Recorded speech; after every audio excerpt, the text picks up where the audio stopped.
ভক্তগণ উদ্ধার করতে যাবেন বটে, সেটা হলো পূর্বের স্বভাবে যাবেন। পূর্বে যে কৃষ্ণ ছিল কষ্টে গিয়েছিলেন, এবার গৌর হরি কষ্টে যাবেন। কোন কষ্টে? গৌর হরি হরি নাম প্রেমের কষ্টে যাবেন। কলিহত জীবকে তিনি নাম দিয়ে প্রেম দিয়ে ধন্য করতে যাবেন। তিনি সবাইকে রাধা গোবিন্দের যুগল।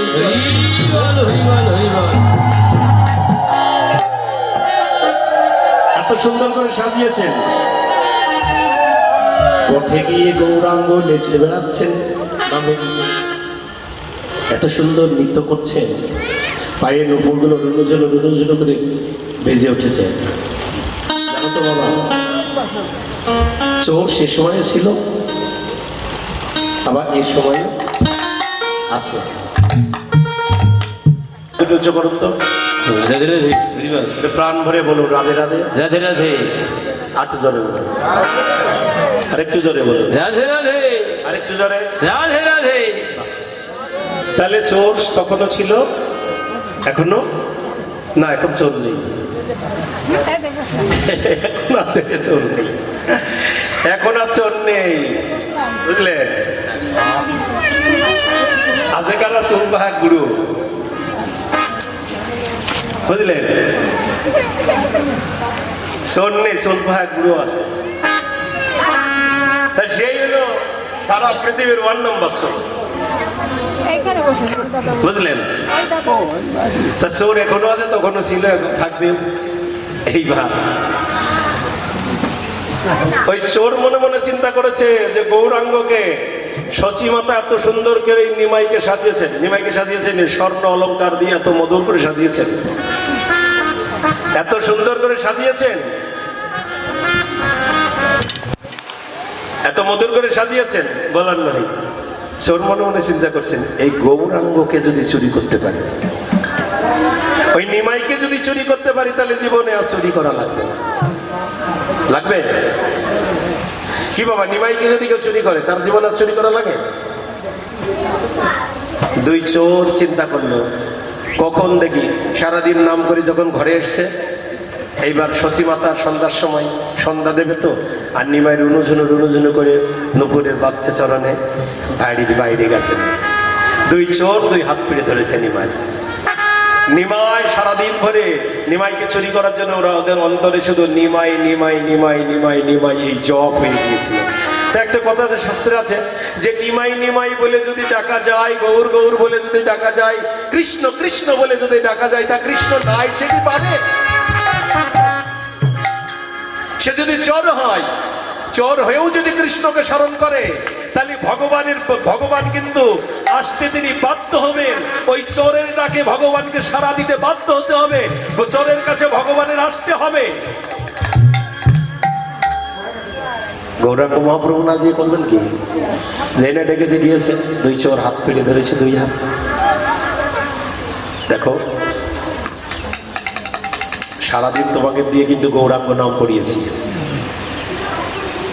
এখন যদি আমাকে নিতে হয়, তোমরা তো জানো না আমি কত শক্তিশালী, আমি কত শক্তিশালী তো তোমরা জানো না। বটের বীজ কি দেখা যায়? অথচ অতটুক বীজের মধ্যে যে কত বড় গাছ, কোথায় ছিল গো? কোথায় ছিল এত বড় গাছ? সে যে কোথায় ছিল, একমাত্র রসের রসিক ছাড়া ওটাকেও আস্বাদন করা সম্ভব নয়। তেমনি গৌরাঙ্গ কত বড় শক্তিশালী, একমাত্র যারা কৃষ্ণ ভক্ত, যারা ভগবত ভক্ত, তারা জানে গৌর যেমন শক্তিশালী, তেমন গৌর হলো প্রেম পুরুষোত্তম অবতার।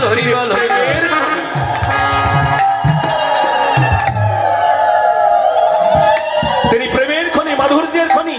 তার অন্তরে প্রেমের অভাব নেই, তার অন্তরে মাধুর্যের অভাব নেই, আবার তার অন্তরে শক্তির অভাব নেই।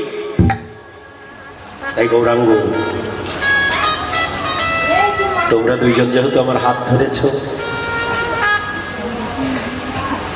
আমাকে নিতে হলে আমার নাম করতে হবে। কি নাম করব? কি নাম করব জানো না? কলির যুগের মানুষের কি নাম আছে জানো তো? না তো, কেন জানো না? না তো জানি না তো। না, কলিযুগের মানুষের জন্য তো একটা নাম আছে না? কি নাম? হরে কৃষ্ণ কৃষ্ণ কৃষ্ণ হরে হরে, হরে রাম রাম রাম হরে হরে। প্রভুকে কহিলাম এই মহামন্ত্র, ইহা জপ ঘরে গিয়ে করো নিবন্ধ, ইহা হইতে সর্বসিদ্ধি হইবে সবার, প্রাণ ভরে বলো নামে বিধি রাখে। হাটে ঘাটে মাঠে রাস্তায় যেখানে সেখানে হরিনাম করা যাবে, ল্যাট্রিনে বসেও করা যাবে, এমন বিধান দিলেন। সব জায়গায় নাম করা যাবে, তা তোমরা নাম করো। এটা হলো কলিযুগের মানুষের জন্য, কলিযুগের মানুষের মুক্তির জন্য, কলিযুগের মানুষের ভক্তির জন্য এই হরিনাম প্রেম প্রচার করলাম। তোমরা নাম করো, নাম করো, দুইজন নাম করো। দুই চোর ধরে দিলেন হরিনাম, হরিবল হরিবল হরিবল। হরিনাম গাইছে, হরিনাম গাইছে।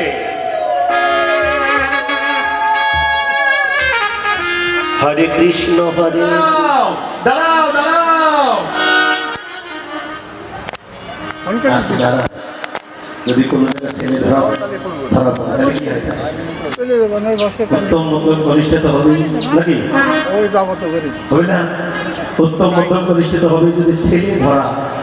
ধরা চুরি করতে পারলাম না, এখন বরং আমরাই ধরা পড়ে যাবো। তাই নিমাইকে ছেড়ে দৌড় মেরে মানুষ যে যা অভ্যাস করে সেটি অভ্যাসে পরিণত হয়ে যায় নাকি? অভ্যাসে পরিণত হয়ে যায়। কেউ যদি হরিনামের অভ্যাস করে, কেউ যদি কৃষ্ণ নামের অভ্যাস করে, তাহলে তার কি হবে? জিহ্বা সর্বক্ষণ বলতেই থাকবে, বলতেই থাকবে, বলতেই থাকবে। দুই চোর বাড়িতে গিয়ে ভোরবেলায় স্নান করতে গিয়েছেন। চোররা স্নান করে কখন? সাধুরা স্নান করে কখন? তাহলে চোর আর সাধুর মধ্যে পার্থক্য আছে কিছু? চোর চুরি করে এই জগতের সম্পদ, আর সাধুরা চুরি করে, আর সাধুরা চুরি করে রাধা গোবিন্দের যুগ। হরিবল হরিবল হরিবল। সেই জন্য একটা ভাগবতের একটা পদে আছে, দেখেন ভাগবতের মধ্যে, যেন চোর আসিয়া আমার হৃদয় মন্দির খালি করে যাচ্ছিল, সব নিয়ে গেল এ ঘরে আর কিছু। আমি প্রথমে যখন গেলাম মনে করলাম যে এটা কঙ্কল মনে হয়। ওমা দেখি না না না, কঙ্কল নয়, নড়ে। আমি একজনের, সবাই যায় না ওখানে, বাবাজি আছে ওখানে, বাবাজির সাথে আমার পরিচিত ছিল, গেছিলাম। বলছেন আমি বলছি, আচ্ছা বাবা আপনি কতদিন যাবত না খেয়ে থাকতে পারেন? তো উনি আমার অভ্যাস করছি, আমি 1 বছর যাবত না খেয়ে থাকতে পারি, আমি 1 বছর না খেয়ে থাকতে পারি। এইবার যারা ওখানে বসে আছে তারা তো জীবনে কোনোদিন কিছু খায় না। আচ্ছা বলতে পারেন তাহলে তারা বেঁচে আছে কি করে? যখন নাম কীর্তন শুনতে যান, আসরে যখন বসেন, হরিনামটা যখন শ্রুতি মধুর হয়ে ভিতরে যখন প্রবেশ করে, হৃদ মুন্ডে গিয়ে, হৃদ কমলে গিয়ে যখন ওই নাম আঘাত করে, তখন কি কারণ বলে দেওয়া লাগে তুমি কাঁদো? স্থির থাকতে পারে না। তখন মনে হয় কি জানো, আসরের থেকে উঠতে ইচ্ছে করে। বলুন তো, নীরবে নাম শুনছেন, কৃষ্ণ প্রেম কেমন, ওই কৃষ্ণ প্রেম কেমন, ওই কৃষ্ণ ভালোবাসা কেমন, ওই কৃষ্ণ আস্বাদন কেমন। মিষ্টির ময়রা যারা মিষ্টি বানাই, যারা সাদা দিয়ে যখন গোল গোল গুটি করে, রসগোল্লার গুটি যখন করে, তখনও তাকে রসগোল্লা বলে না, গুটি, সাদার গুটি। ওই গুটিগুলো নিয়ে যখন জালে দেয়, জালে দিয়ে জ্বালাতে জ্বালাতে গুটিগুলোর মধ্যে রস যখন ঢুকে যায়, রসটা তখন কি হয়, গুটিগুলো কি হয়, ক্রমশই বড় হতে থাকে, তাই তো? তখন কাউকে বলা লাগে না, ও বলে আমি রসগোল্লা, আমি রসগোল্লা, তোমরা একবার আমাকে আস্বাদন করে দেখো, আমি কত মধুর, আমি কত সুন্দর।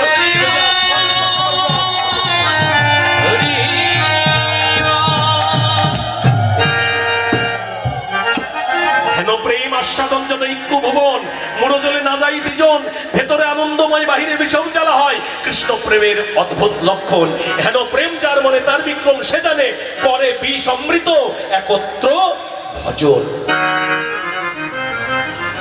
প্রেম যখন এসে যায়, রস যখন আস্বাদন হয় বাবা, তখন ও নিজেই বলতে থাকে, আমাকে আস্বাদন করো, আমাকে আস্বাদন করো। আমাদের অবস্থাটা যদি এইরকম হয়, তাহলে যারা হিমালয়ের পাদদেশে যেসব সাধুরা বসে আছে, নিরন্তর নাম করছে, তারা নিরন্তর কি করছে, তারা কত মধুর রস আস্বাদন করেছে। ডাল ভাত তরকারি কিছুই খায় না, অথচ হরিনামের সুধা পান করে, হরিনামের সুধা পান করছে। তারা সুধাপানে মত্ত আছে, সেই সুধাপানে মত্ত থেকে তারা সর্বক্ষণ সুধাপান করে যাচ্ছেন। তাদের মৃত্যু কি কোনোদিন হবে? তাদের মৃত্যু কোনোদিন হবে না। কেন জানো? জানো তো স্বর্গে কি থাকে গো? স্বর্গে কি থাকে? স্বর্গে অমৃতের ভান্ডার থাকে না? স্বর্গে অমৃত থাকে না বাবা? স্বর্গের দেবতারা চিন্তা করলো, আমাদের কাছে অমৃত আছে, আর শুকদেব গোস্বামীর কাছে আছে কৃষ্ণ কথামৃত। ভাগবত মহাপুরাণে বর্ণনা করা আছে, দেখবেন। কৃষ্ণ দেবতারা বললেন শুকদেব গোস্বামীর কাছে কৃষ্ণ কথামৃত আছে, আর এই কৃষ্ণ কথামৃত পরীক্ষিত মহারাজকে উনি দান করছেন। কারণ পরীক্ষিত মহারাজের অভিশাপ হয়েছে, 7 দিনের মধ্যে তার সর্প আঘাত হবে। তাহলে আমাদের এই অমৃত নিয়ে, স্বর্গের অমৃত নিয়ে যদি পরীক্ষিত মহারাজকে পান করাই, পরীক্ষিত মহারাজ আর মরবে না। বরং আমাদের একটা কাজ হবে, বলে কি, অমৃত, স্বর্গের অমৃত এনে শুকদেব গোস্বামীকে বলছে, আপনি এক কাজ করুন মহারাজ। বলে কি, এই অমৃতের ভাণ্ড নিন, এই অমৃতের ভাণ্ড আপনি নিয়ে পরীক্ষিত মহারাজকে পান করিয়ে দিন। আর আপনার কাছে যে কৃষ্ণ কথামৃত আছে, হরিনাম অমৃত আছে, এই হরিনাম অমৃত আপনি কৃপা করে আমাদেরকে দান করুন। আপনার হরিনাম অমৃত, কৃষ্ণ কথামৃত থেকে আমাদের এই অমৃত অনেক মূল্যবান, অনেক দামি। শুকদেব গোস্বামী পাদ তখন মৃদুমন্দ হেসে উঠলেন, প্রকাশ করলেন, দেবতারা তোমরা মূর্খ ছাড়া কিছুই নয়। এই যে স্বর্গের দেবতারা, তোমরা মূর্খ ছাড়া কিছুই নয়। তোমরা মূর্খ, তোমরা স্বর্গের অমৃত এনে পরীক্ষিত মহারাজকে বাঁচাতে চাইছো, আর কৃষ্ণ কথা অমৃতকে তোমরা ছোট করেছো, তোমরা পান করবে। তোমাদের ভাগ্যে জীবনে কোনোদিন কৃষ্ণ কথা অমৃত আস্বাদন করতে পারবে না। শুকদেব গোস্বামী দেবতাদের অভিশাপ দিয়ে দিলেন, তোমরা জীবনে কোনোদিন কৃষ্ণ কথা অমৃত পাবে না, পান করতে পারবে না। যদি কৃষ্ণ কথা অমৃত পান করে, আমি বর দিলাম পরীক্ষিত নয়, শুধু সমস্ত জীব, সমস্ত স্থাবর জঙ্গম কীট পতঙ্গ সবাই হরিনামের রস পান করবে, হরিনামের সুধা পান করবে। বঞ্চিত থাকবে মাত্র স্বর্গের।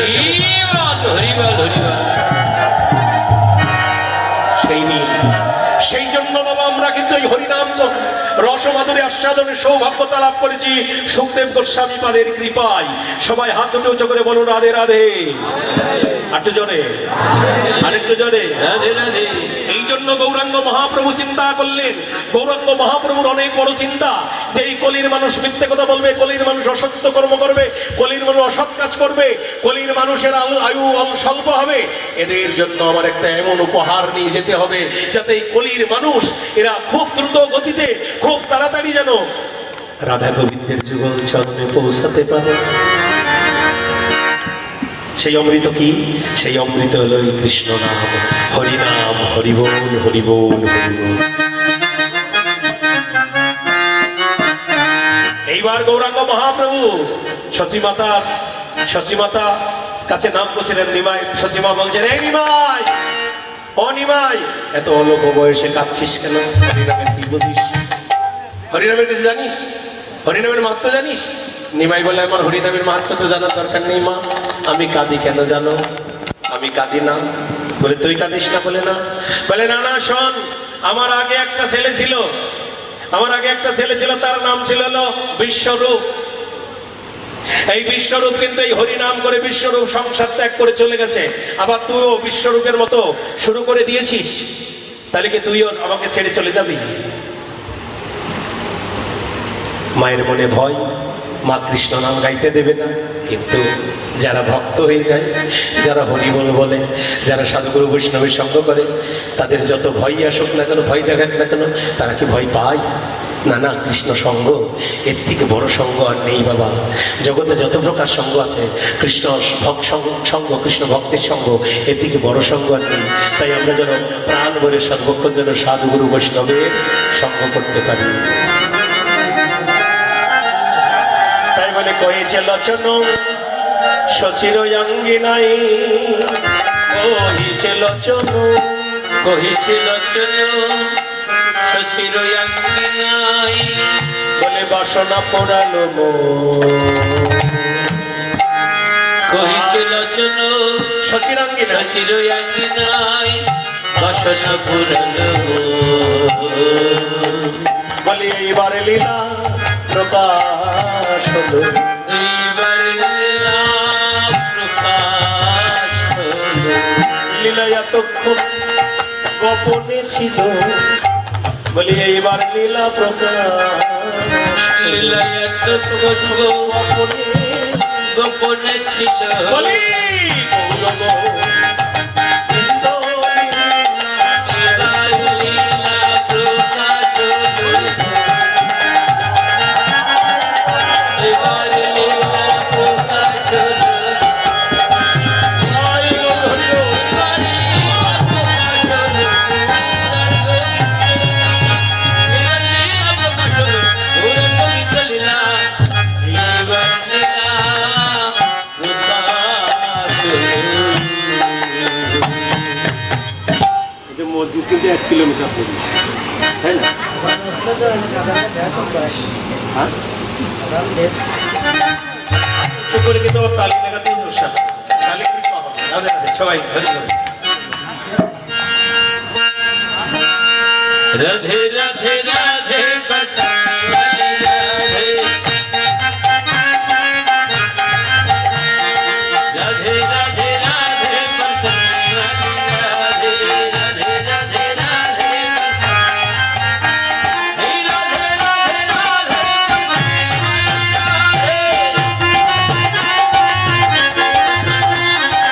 জয় জয় রাধে, রাধে রাধে সবাই বলে রাধে রাধে, জোরে জোরে হাত দিয়ে রাধে রাধে, সবে সামনে নদী যাবে, এসো আমি অগ্রদীপে, জয় জয় রাধে, রাধে রাধে অগ্রদীপে, এসো আমি কার্তিকপুরে আসতে। আরে বাবা, জোরে জোরে রাধা নাম করতে হবে তো নাকি? লজ্জা ঘৃণা ভয় দিন নাকি তো গোবিন্দ সেবনা জোরে জোরে বলবে রাধে রাধে, সবাই এই যে জয় জয় রাধে, আরো জোরে জয় জয় রাধে।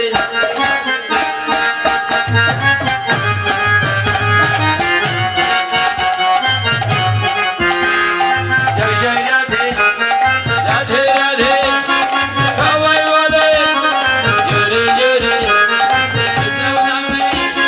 নদী আমি বেছো আমি অগ্রদীপে, মায়া করবে শান্তি করবে নবদ্বীপে, জয় জয় রাধে, রাধে রাধে আস্তে।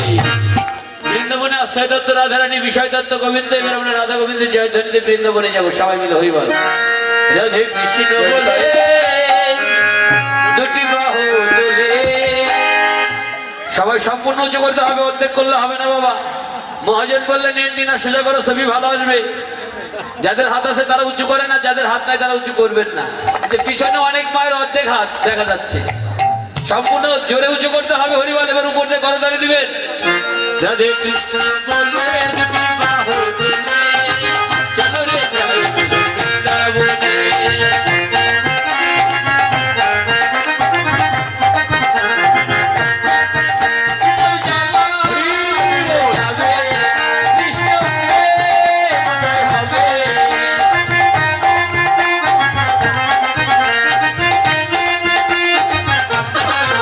তোরা আয় আয় আয় আয় রে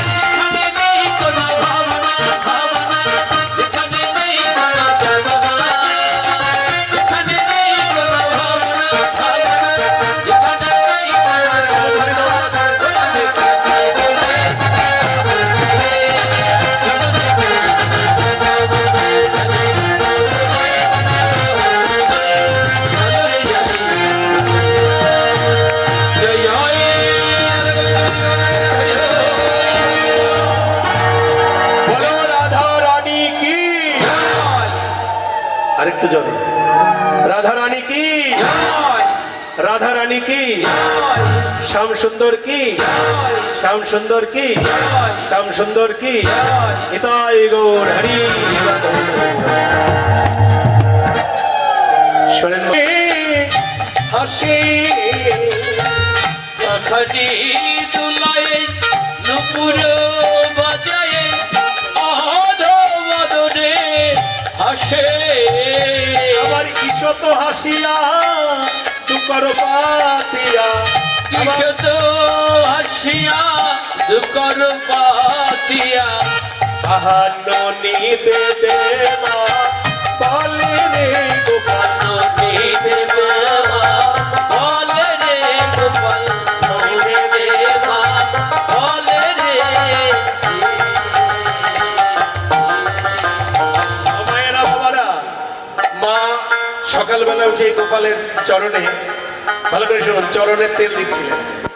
তেল দিতে দিতে তেল মাখছেন। এখন চরণের তলায়, গোবিন্দের চরণের তলায় ছোট্ট ছোট্ট ছোট্ট ছোট বাচ্চাদের দেখবেন যেখানে লেগে, ওই জায়গায় জোরে যদি চোট লাগে ওই জায়গাটা রক্ত জমে যায়, তাই তো? বড় মানুষের হয়, বাচ্চা মানুষের হয়, কিন্তু কৃষ্ণ তো একেবারে ছোট, ভগবান তো একেবারে ছোট, তো চরণের তলায় তো রক্তের জমাট কেন? কেবলমাত্র গোপাল সবে মাত্র একদিন গোষ্ঠ খেলায় গিয়েছে, প্রথম দিন, আর দ্বিতীয় দিনে মা তেল ডোলার সময় এইটা দেখছেন। গোপাল, এই গোপাল, এই চরণের তলা কেন এত, মানে এই যে চরণের তলায় এই যে রক্তের জমাট বেঁধে আছে, এটা কেন? এটা তোর কি করে হলো? আমার গোপাল কালকে গোষ্ঠে গিয়েছিল, না জানি, শুনেছি শ্রীরাম সুদাম দাম্বসুদার মুখে গোপাল খুব নেচেছে। তাহলে কি নাচার সময় গোপালের পায়ে কি আঘাত লাগলো? বৈষ্ণব গীত কথা বলছে, না না মা, তুমি জানো না গোপালের পায়ে ওটা রক্তের জমাট নয়, ও কি হলো ধ্বজবজ্র কুশরেখার চিহ্ন।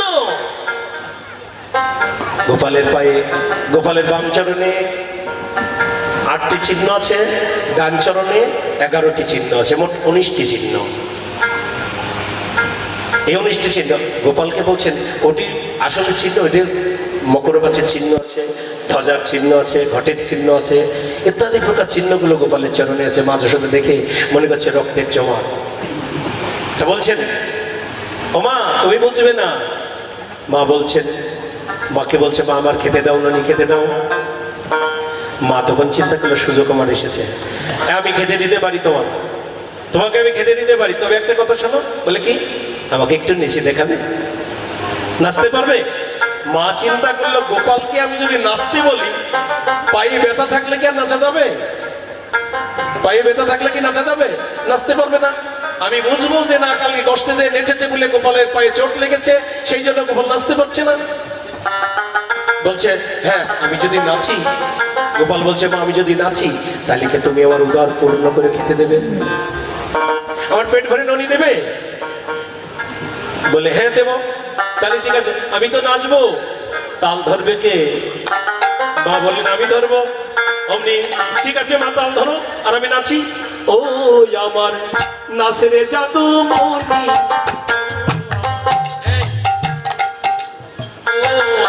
নাচতে জাদু মনি, ও আমার নাচরে জাদু মনি, ও আমার নাচতে জাদু মনি আরে নাচিলে খাইতে দিব কৃষ্ণ ননি, আরে নাচিলে খাইতে দিব ক্ষীর সাধবনি, নাচিলে খাইতে দিব কৃষ্ণ ননি, আরে নাচিলে খাইতে দিব ক্ষীর সাধবনি ও আমার নাচতে জাদু মনি, ও আমার নাচতে জাদু মনি নাচিলে খাইতে দিব ক্ষীর সাধবনি, আর নাচিলে খাইতে দিব ক্ষীর সাধবনি, ও আমার নাচতে জাদু মনি, ও আমার নাচতে জাদু মনি, ও আমার নাচতে জাদু মনি।